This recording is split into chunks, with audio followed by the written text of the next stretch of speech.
Power chord is your pointer finger and then either your ring or your pinky on the next string with a fret in between.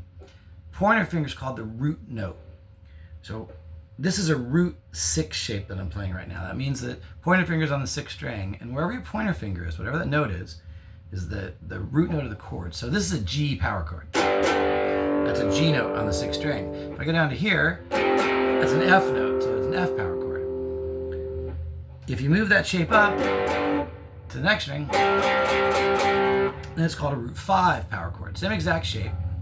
Do it with either your pinky or your ring. 2 notes. You got to make sure they're right next to the fret. Don't let this one creep over, and don't let either of them pull away from the fret. They should be really wedged against the fret to get a clear sound. If you have them wedged well, they'll sound like this. If you don't, they sound like that. And even if you get like one note, if one of them is not coming out, it doesn't sound like a chord. So right against the fret. And just make sure you're hitting the right strings. If you're playing these and you get other strings, it's going to sound really bad. So just make sure you're getting just those two. A lot of times you'll mute a little bit to make this sound rhythmic. So this is a root 6 G power chord. This is a root 6 F power chord. This is a root 5. Root note's on the 5th string, and the note that pointer finger is covering is a C, so that's called a root 5 C chord. This is a B note. That's a root 5 B power chord. This is a B flat. It's a B moved down a fret, so it's called B flat. If I do the same thing on the 4th string, this is a root 4. It's the exact same thing. Now, with all these shapes, you can additionally put your pinky on the next string after the root note and the 5th of the chord. You can put your pinky on the same fret. And that note doesn't really make the chord sound any different. Power chord looks like this. Power chord with that extra octave sounds the same. It's a little bit more note, but when you're playing in a band, you won't hear any difference between those chords. Because this note, the root note, is the same as this. Those are both G's. They just kind of blend together.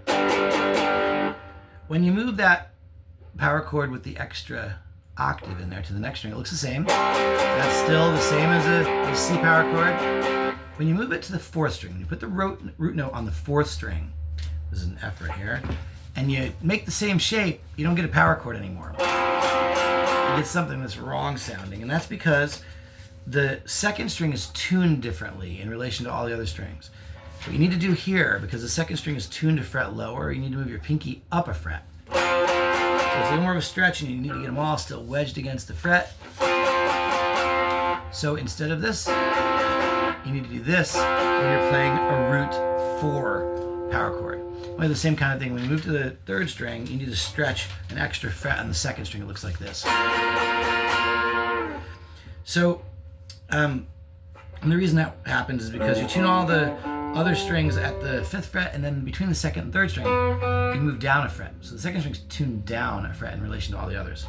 So when you get to that string, you got to compensate for it by moving that note back up. And if you go here, you need to compensate by moving this note up and keeping everything in relation.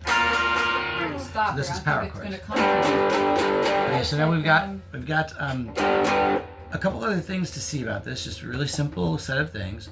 Power chord, when you slide it all the way down, here this is that F chord again on the 6th string. If I slide it one more fret and I move all the notes down one more fret, the pointer finger falls off. That's an E power chord. The open 6th string is an E. And you can play that like this. You can play it just with your pointer finger. It's called an open E power chord, a root 6 power chord. That note, the root note, is still in this shape, which means you have to get the E string to make that power chord.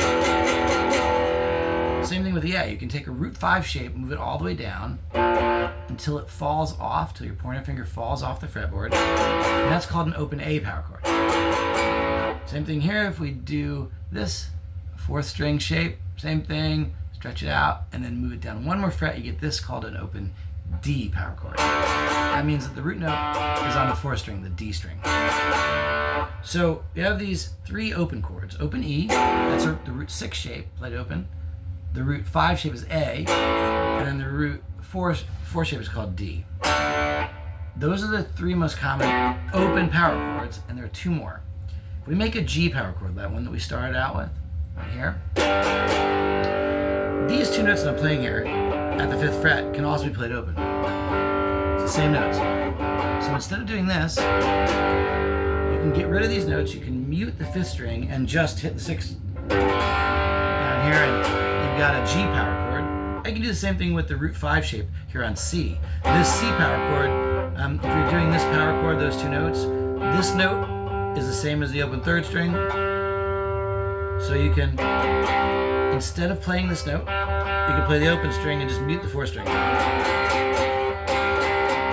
And that's called a C chord. So these 5 chords, E, A, D, G, and C.